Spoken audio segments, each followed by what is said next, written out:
हाय, मैं एक writing expert हूं C2 IELTS से और इस वीडियो में मैं आपके साथ एक इफेक्टिव टेम्पलेट शेयर करने जा रहा हूं जिसको आप ना ही अपने IELTS बॉडी पैराग्राफ इंप्रूव करने के लिए यूज कर सकते हैं बल्कि इसको आप ड्यूलिंगो की राइटिंग लिखने के लिए भी यूज कर सकते हैं। तो मैंने पिछले 2 सालों में 1000 से ज्यादा राइटिंग चेक की है और इनमें मैंने कुछ कॉमन गलतियां ढूंढी हैं। जैसे कि स्टूडेंट्स एक जनरल स्टेटमेंट लिखते हैं, ये कुछ रटी रटाई लाइन होती है और वो इससे स्टार्ट करने की सोचते हैं, लेकिन आपके पास लेंथ ही इतनी कम होती है कि अगर आप ये जनरल स्टेटमेंट्स डालेंगे तो आप मेन चीज पे बात कब करेंगे। दूसरा, स्टूडेंट्स कई बार एक सिंपल लाइन लिखेंगे और फिर कुछ इफेक्टिव सिनोनिम्स के साथ वही लाइन दोबारा लिखेंगे, इसके साथ आपका कम्युनिकेशन वीक हो जाता है। और तीसरा, स्टूडेंट्स सम अप करने की कोशिश करते हैं। अब आईएलटीएस में कंक्लूजन पैराग्राफ अलग से होता है, आप वहां पे सम अप कर सकते हैं, और ड्यूलिंगो में राइटिंग इतनी छोटी होती है कि आपको सम अप करने की जरूरत नहीं है। तो ये 3 मिस्टेक्स आपको नहीं करनी चाहिए। चलिए हम एक क्वेश्चन देखते हैं और देखते हैं कि आप इसको किस तरह से रिस्पॉन्ड करते हैं। आप इसका आंसर कमेंट्स में लिख सकते हैं और मैं आपका ऐसे जो है वो फ्री में इवेल्युएट करूंगा और आपको फीडबैक दूंगा। चलिए तो पहली टाइप के क्वेश्चन के साथ स्टार्ट करते हैं। यहाँ पे आपको क्वेश्चन में एक टॉपिक होगा कि किस पे बात करनी है और एक क्वेश्चन होगा कि क्या बात करनी है। तो आपको बेसिकली क्वेश्चन को एड्रेस करना होता है टॉपिक को ध्यान में रखते हुए। तो आपको पहले सेंटेंस में ही इस क्वेश्चन का आंसर दे देना चाहिए, क्योंकि आप एक छोटी राइटिंग लिख रहे हैं जिसमें आप ज़्यादा टॉपिक पे नहीं लिखेंगे। तो आपको ये टेम्पलेट जो है वो हेल्प कर सकता है, जिसमें आप पहली लाइन में ही बता दीजिए कि जो आपसे पूछा गया है कि क्या ये है या क्या ये नहीं है, तो आप पहली लाइन में बता दीजिए कि समथिंग इज समथिंग या समथिंग इज नॉट समथिंग। और इसमें आप अपना मेन आइडिया भी दे दीजिए कि क्यों सोचते हैं आप ये कि ऐसी चीज़ है कि ऐसी चीज़ नहीं है। और दूसरे सेंटेंस में आपको फिर ये बात को ऐसे ही स्ट्रेच नहीं करना। तो यहाँ पे आप सोच सकते हैं कि इसका क्या कारण हो सकता है, मैंने क्यों कहा ये कि ये चीज़ ऐसी है, और उसके बाद इसका क्या रिजल्ट हो सकता है कि इस चीज़ के ऐसे होने से क्या होता है। तो अगर इस तरह की बात आप करते हैं तो वो एक नए आइडियाज़ की तरफ चलती है और वो बात में कुछ आप कहिए कि कुछ नयापन आता है। लेकिन अगर आप उस बात को वहीं पे सिनोनिम्स यूज़ करके घुमाते रहते हैं तो उस बात में पढ़ने का मज़ा नहीं आता, वो अच्छी कम्युनिकेशन नहीं है। और उसके बाद आप एक एग्जाम्पल यूज़ कर सकते हैं जो कि इमेजिनरी स्टाइल में होगी, और इसको हम आगे समझते हैं।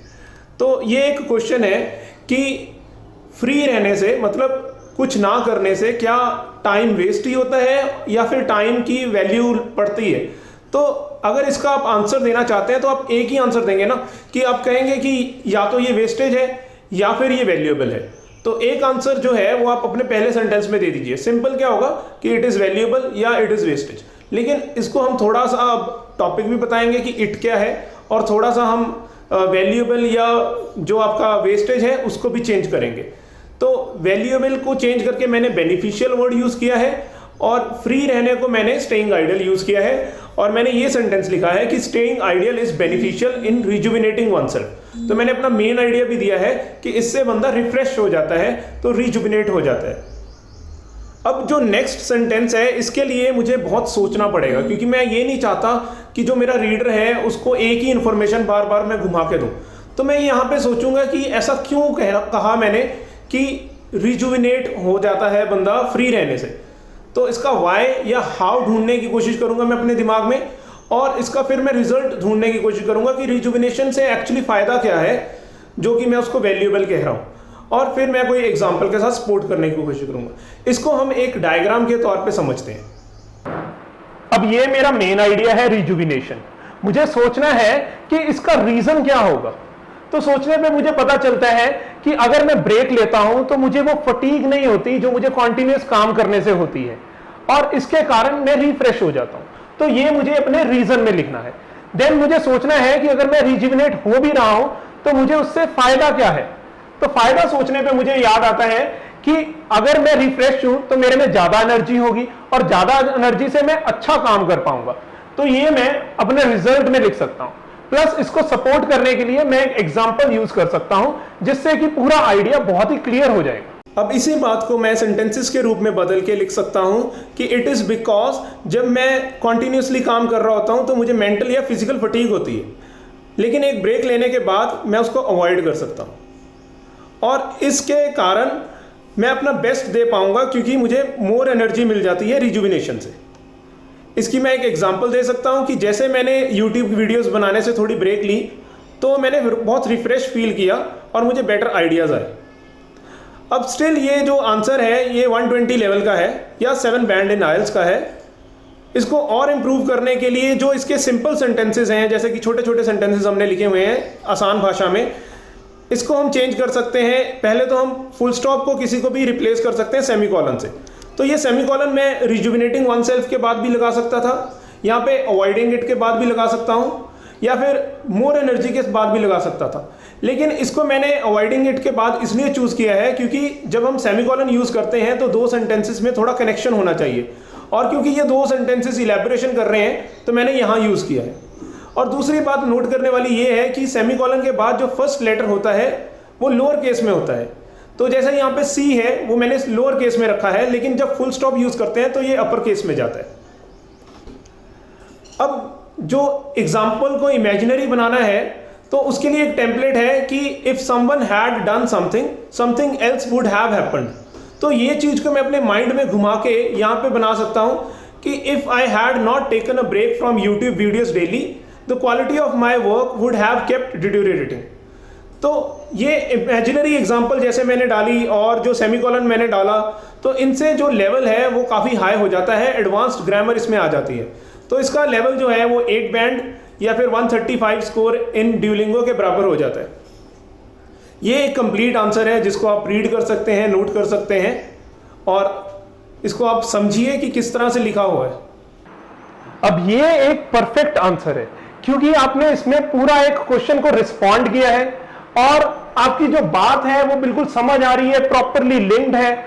उसमें आपने अच्छे से कनेक्टर यूज किए हैं, जैसे कि बिकॉज, कॉन्सिक्वेंटली, फॉर एग्जाम्पल। सो इनसे बात अच्छे से समझ आती है। प्लस जो आपके आइडियाज हैं वो एक ही बात नहीं बात कर रहे, आपने नए नए आइडियाज यूज किए हैं, तो आपकी जो लैंग्वेज है उसको पढ़ने में मजा आएगा।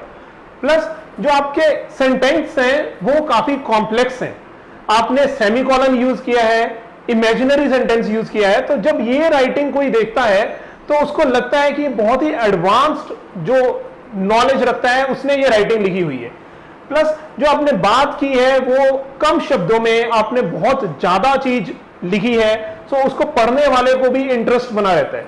और क्योंकि ये कंसाइज है इसके कारण आपको टाइम मिल जाएगा प्लान करने का और रीचेक करने का। शुरू में आप 1 मिनट लेके अपनी बात को अच्छे से प्लान कर सकते हैं, आखिर में आप 30 सेकंड्स लेके गलतियां रीचेक कर सकते हैं।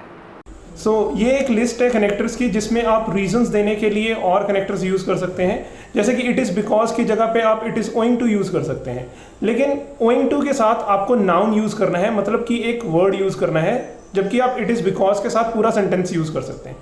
इन कनेक्टर्स को अच्छे से समझने के लिए मेरी आप आगे आने वाली वीडियोज़ को देखते रहिए और उनमें हम इन पर और डिस्कस करेंगे।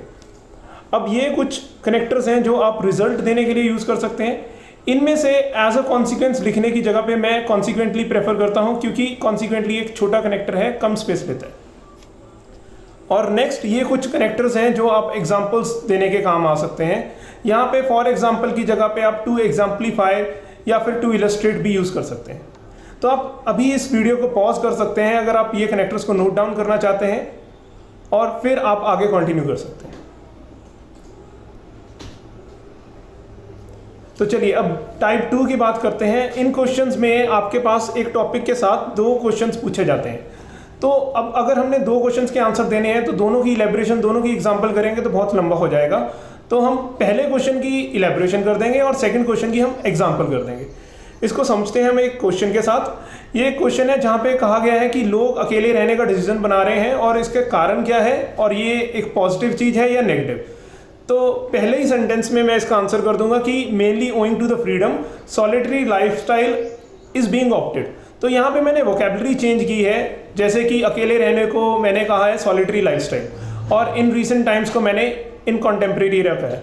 मुझे टॉपिक वही रखना है, मुझे उस पर कुछ चेंज नहीं करना, कुछ टॉपिक में नई चीज़ नहीं डालनी, और मुझे सीधा आंसर करना है पहले क्वेश्चन का। अब इसकी इलेबोरेशन करने के लिए मैं कह सकता हूँ कि पहले जैसे कि हम किसी पार्टनर के साथ रह रहे होते हैं तो वहाँ पे बहुत हमें पूछ के काम करना पड़ता है, बहुत इंटरप्शंस होती हैं। जो कि अकेले रहने में नहीं होती, तो मैंने उनके बारे में कुछ लिखा है। और फिर हम सेकंड क्वेश्चन का आंसर कर सकते हैं कि दिस डेवलपमेंट इज कंस्ट्रक्टिव। उन्होंने पूछा इज इट पॉजिटिव या नेगेटिव, तो मैंने डायरेक्टली इसका आंसर दिया है कि दिस डेवलपमेंट इज कंस्ट्रक्टिव, क्योंकि इससे हम ज़्यादा प्रोडक्टिव होते हैं। और उसी की मैंने एक एग्जांपल दी है कि क्योंकि मैं एग्जाम्स में अच्छा स्कोर इसलिए नहीं कर पाया क्योंकि मेरे फ्रेंड के जो रूममेट के फ्रेंड्स हैं वो आते रहे और उनके कारण मुझे इंटरप्शन होती रही। अब इसको मैं, जैसे कि आपने देखा कि ये 120 का स्कोर है इस राइटिंग का, तो इसको इम्प्रूव करने के लिए मैं एक सेमीकोलन यूज़ कर सकता हूँ फॉर एग्जाम्पल के पहले, और मैं इसको इमेजिनरी सेंटेंस बना सकता हूँ और लिख सकता हूँ if I had not shifted from a twin sharing room to a separate room in hostel I could not have scored well. So basically यहाँ पे हम इस तरह से इमेजिन करते हैं कि जो हम सोच रहे हैं कि अगर ऐसे हुआ ना होता तो क्या होता। चलिए, सो तीसरी टाइप को हम समझते हैं। इस क्वेश्चन में आपको दो पार्ट्स की तुलना करने के लिए कहा होगा, एक को दूसरे से ज्यादा या दूसरे को आउटवे वगैरह वर्ड्स होंगे।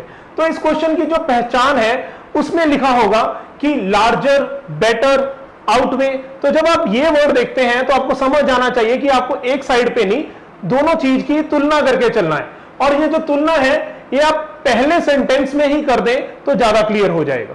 सो पहली लाइन में कंपैरिजन करने के लिए मैं ये डिस्पाइट जैसे कनेक्टर्स का यूज़ कर सकता हूँ। मैं कह सकता हूँ कि डिस्पाइट ऑपोजिट साइड का भी कोई पॉइंट है, लेकिन जो मेरी साइड है वो सुपरसीड करती है दूसरी साइड से। तो इसके बाद में जो इलेबोरेशन है, एग्जाम्पल है, वो मैं अपनी साइड की ही दे सकता हूँ। तो ये क्वेश्चन है कि सी एनिमल्स को अगर हम सी में से निकाल के अम्यूजमेंट पार्क्स जैसे कि जूस वगैरह में लेके आते हैं तो उसकी एडवांटेज ज़्यादा है या डिसएडवांटेज। तो मैं पहली लाइन में लिख सकता हूँ कि despite the inspiration for youngsters to pursue their career in science. So यहाँ पे एक्चुअली मैं दूसरी साइड का पॉइंट दे रहा हूँ कि उसकी कोई एडवांटेज है, जबकि मैंने स्टूडेंट्स का देखा है कि उन्होंने लिखना होता है कि डिस्पाइट द एडवांटेजेस। अब कोई एडवांटेज समझा ही नहीं है, उससे कंपैरिजन कैसे होगा वो समझ नहीं आएगा। आप सिर्फ डिस्पाइट द एडवांटेज लिखने की जगह पे ऑपोजिट साइड का मेन आइडिया दीजिए और फिर लिखिए its demerit which is disturbance to food chain supersedes the above merit. अब इसको आप इलेबोरेट कर सकते हैं कि किस तरह से ये होता है, और फिर आप एक एग्जांपल दे सकते हैं कि शार्क्स का जो काउंट है वो भी एक ओशियन में कम हो गया जब वहाँ से डॉल्फिन और सील्स को निकाल लिया गया, क्योंकि शार्क्स ये डॉल्फिन और सील्स को खाते हैं तो उनको अपना फूड नहीं मिला, तो वहाँ पे फूड चेन जो है वो डिस्टर्ब हो गई। अब ये जो आंसर था पहले वाला वो 120 लेवल का था, लेकिन सेमीकोलन और इमेजिनरी सेंटेंस डालने से वो और इनहैंस हो जाता है। तो कंट्रास्ट यूज करने के लिए आप डिफरेंट कनेक्टर्स यूज कर सकते हैं, जैसे कि डिस्पाइट, ऑल्दो, नॉनदलेस। और इन कनेक्टर्स का एक्चुअली यूज थोड़ा डिफरेंट होता है। डिस्पाइट, इन स्पाइट ऑफ, ये एक नाउन के साथ यूज होते हैं। ऑल्दो, इवन दो, ये एक पूरे सेंटेंस के साथ यूज होते हैं। तो इसी तरह मैं आपको कह रहा हूं कि ये जो कनेक्टर्स हैं इनका अच्छे से आपको यूज आना चाहिए, और वो समझने के लिए हम आगे वाली वीडियोस में इनको डिस्कस करेंगे। अब फोर्थ टाइप देखते हैं। ये बहुत ही सेम सी टाइप है थर्ड टाइप के जैसे, लेकिन यहाँ पे एडवांटेज डिसएडवांटेज की जगह पे व्यूज हैं। तो व्यूज होने के कारण हम यहाँ पे जो दूसरी लाइन है उसमें बस ये चेंज करेंगे, I support the other belief, क्योंकि यहाँ पे दूसरी बिलीफ आ चुकी है। और हम सुपरसीड वगैरह वाला सेंटेंस नहीं यूज करना, उसकी जगह पे I support the other belief लिख के बाकी लगभग सेम है। तो ये आप एक क्वेश्चन देख सकते हैं और उसका एक आंसर देख सकते हैं। लास्ट टाइप जो है इसमें आपसे बहुत सारे क्वेश्चंस पूछ लिए जाते हैं, जैसे कि अगर आप आइल्स में देखें तो वहाँ पे आप 3 बॉडी पैराग्राफ यूज कर सकते हैं, और 3 बॉडी पैराग्राफ्स में आप आराम से 6 तक आइडियाज दे सकते हैं। लेकिन अगर आपको ड्यूलिंगो में एक ही पैराग्राफ में 3 या उससे ज़्यादा आइडियाज देने पड़ जाएं, तो वहाँ पे हम इलेबोरेशन या एग्जाम्पल का सेक्रीफाइस करके जो मेन क्वेश्चंस के आंसर हैं वो देने चाहिए।